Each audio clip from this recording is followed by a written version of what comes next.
ಇವತ್ ನಾವು ಇತಿಹಾಸದ ಬಗ್ಗೆ ಡಿಸ್ಕಸ್ ಮಾಡೋಣ. ನಮಗೂ ಇತಿಹಾಸ ಕ್ಲಾಸ್ ಅಂದ್ರ ಬಹಳ ಇಷ್ಟ. ಆದ್ರ ಕೆಲವೊಂದಿಷ್ಟನ್ನ ಬಿಟ್ಟು ಎರಡನೇ ಆಂಗ್ಲೋ ಮರಾಠ ಯುದ್ಧ ಯಾವ ಒಪ್ಪಂದದಿಂದ ಮುಕ್ತಾಯವಾಯಿತು? ಲಾರ್ಡ್ ಡಾಲ್ಹೌಸಿ ಲವ್ ಮ್ಯಾರೇಜ್ ಆದ್ನ ಅರೇಂಜ್ ಮ್ಯಾರೇಜ್ ಆದ್ನ? ಇವ ಎಷ್ಟ್ ಮಕ್ಕಳು ಮಾಡಿದ? ಇವನ್ ಎರಡನೇ ಮಗಳು ದೊಡ್ಡಕ್ಕಾದ್ಮೇಲೆ ಯಾರ ಜೊತೆ ಓಡೋದ್ಲು? ಲಾರ್ಡ್ ಡಾಲ್ಹೌಸಿ ಹೆಂಡತಿ ಲಾರ್ಡ್ ವಿಲಿಯಮ್ಸ್ ಜೊತೆ ಯಾಕೆ ಅಫೇರ್ ಇಟ್ಕೊಂಡಿದ್ಲು?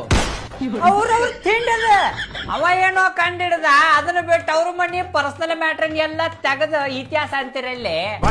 ಮೊಹಮ್ಮದ್ ಗಜ್ನಿ ಈ ಭೂಮಿ ಮೇಲೆ ಯಾಕೆ ಹುಟ್ಟಿದ? ಇವ್ರಪ್ಪ ಮಹಮೂದ್ ಗಜ್ನಿ, ಇವ್ರ ಅಜ್ಜ ಸಬಕುತ್ಗೀನ್ ಗಜ್ನಿ, ಇವ್ರ ಕಾಕ ಇಸ್ಮಾಯಿಲ್ ಗಜ್ನಿ. ಪುಣ್ಯ ಇವ್ರು ಮೇಂಟೈನ್ ಮಾಡಿರೋ ಐಟಮ್ಗಳ ಹೆಸರು ರಿವೀಲ್ ಮಾಡಿಲ್ಲ. ಹಿಸ್ಟ್ರಿ ಕ್ಲಾಸ್ ಒಳಗೆ ನಮಗೆ ಇಸ್ವಿ ನೆನ್ಪಿಟ್ಕೊಳ್ಳೋದ ಒಂದ್ ದೊಡ್ಡ ತಲಿಬೇನಿ. ರಾಜ ಚೋಳನ್ 947 ಹುಟ್ಟಿದ, 1014 ಸತ್ತ. ಒಂದನೇ ರಾಜೇಂದ್ರ, ಎರಡನೇ ರಾಜೇಂದ್ರ, ಮೂರನೇ ರಾಜೇಂದ್ರ, ವಾಟ್ ಇವ್ರ ಸಂತತಿ ಅವ್ರ ಅಟ್ಟಾಳತಿರ್ಬೇಕ. ಆದ್ರೆ ಈಗೂ ಅದ ನಡಕತೈತಿ. ಮಿನಿಸ್ಟ್ರು ಮಗ ಎಮ್ ಎಲ್ ಎ ಮಗ ಪಂಚಾಯತಿ ಮೆಂಬರ. ನೆಕ್ಸ್ಟ್ ಕ್ಲಾಸ್ ಇಂಗ್ಲಿಷ್ ಗ್ರಾಮರ್ ತಗೊಳ್ತೇನೆ, ಅಲ್ಲೇ ನಿಮಿಷ ಡಿಸ್ಕಸ್ ಮಾಡೋಣ.